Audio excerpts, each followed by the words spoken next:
With a Civil War movie on the horizon, we as comic book nerds have got a very important choice to make. Which side will you choose? Who will you support? How will you vote on the Superhero Registration Act? Well, Mr. Sunday Movies will tell you why you should support Captain America's side, and I'll link his video in the top right corner here, as well as in the description and at the end of the video. But I am here to tell you why you should support Tony Stark's side and vote yes on superhero registration. If you don't know what that is, let me try and tell you that in 60 seconds or less. The Superhero Registration Act was a new law passed by the US government after a bunch of low-level idiot superheroes tried to take on a supervillain that was way out of their league, which resulted in a school and a whole bunch of little tiny children getting blown up. After which the government had enough of these superpower nuts creating so much chaos, so they introduced the Superhero Registration Act to try and rein in this lawlessness of the superhero landscape. And the act requires a couple of different things. Number one, if you have superpowers, you need to register your true identity with the government. Number two, the act allows the government to keep tabs on you and on everything you do, so that they can be satisfied that you're not using your powers to rob banks or whatever. Number three, if you do want to use your superpowers to fight crime, you're required to become an official agent of the government before you can do so. Now that all sounds pretty good, but the problem is revealing your identity to the government might still keep you safe from your arch nemesis knowing who you are under the mask, but the government still knowing means that if your enemy were to hack those government files or to bribe some corrupt politician, then your identity could be compromised and your family will get chopped up into tiny little pieces. And the government might be keeping tabs on you to make sure that you're not robbing banks, but they could just as easily be using the act to just trample all over your privacy and your personal freedoms, even if you're not actually using your superpowers. So as you can see, it's a pretty complicated issue from both sides. So let me tell you why you should support Tony Stark's side and still vote yes for the Superhero Registration Act. First of all, allowing people with superpowers to run around completely unregistered and unregulated is a bit like just handing out nuclear weapons to just random people in the street and saying, yeah, we trust you to do the right thing with that nuke. That is insane!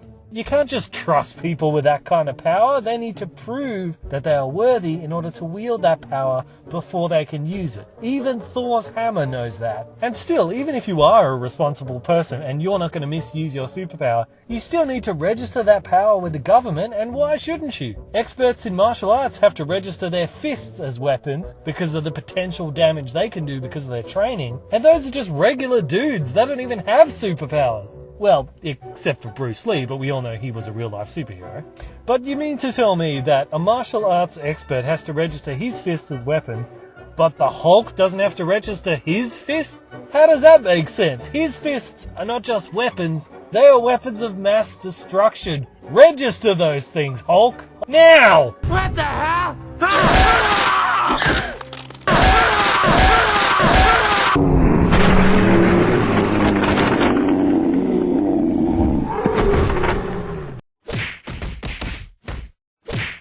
Captain America really doesn't like the whole way that the Superhero Registration Act encroaches on a person's personal liberties and personal rights. But you know what? With Hulk fresh in our mind from that last point, if Bruce Banner's right to Hulk out means that I have to get crushed inside my car when he pitches it at Ironman, well then, to hell with your rights, Bruce Banner. What about my rights to not get smashed into a pulp? Listen.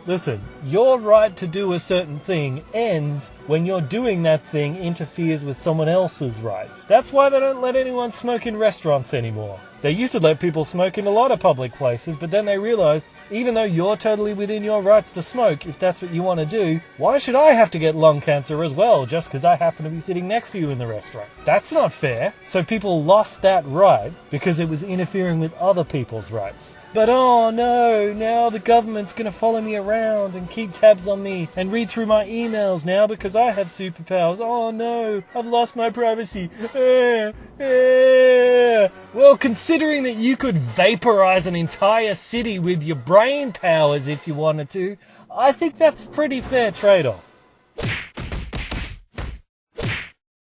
So superheroes are really into the whole crime fighting thing. Great, wonderful. You know who else is? The police. But their fighting crime and enforcing the law doesn't mean that they are above the law themselves. Far from it. Cops have to follow a whole bunch of rules about what they can and they can't do, and how they should act, and there's like internal affairs types of groups that have to police the police to prevent corruption or abuse of power. I mean, sure, it doesn't always work, but at least those things are in place. And the same can be said for the Army, the Navy, the Air Force, or pretty much any organisation that is in the role of a protector. They all have a set of rules and someone above them to answer to.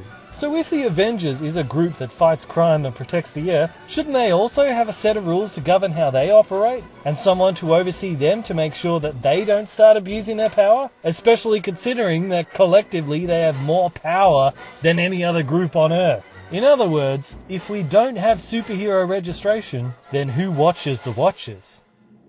Rorschach? Hell no, that guy's a nutcase! I'm a retired businessman.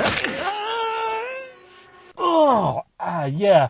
I think I'll vote yes on superhero registration if it's all the same with you. So, I hope you enjoyed this, and I'm interested to see where you guys stand on this issue. So if you look in the comments, you'll see there's two different comments from me. One that says vote yes, and one that says vote no.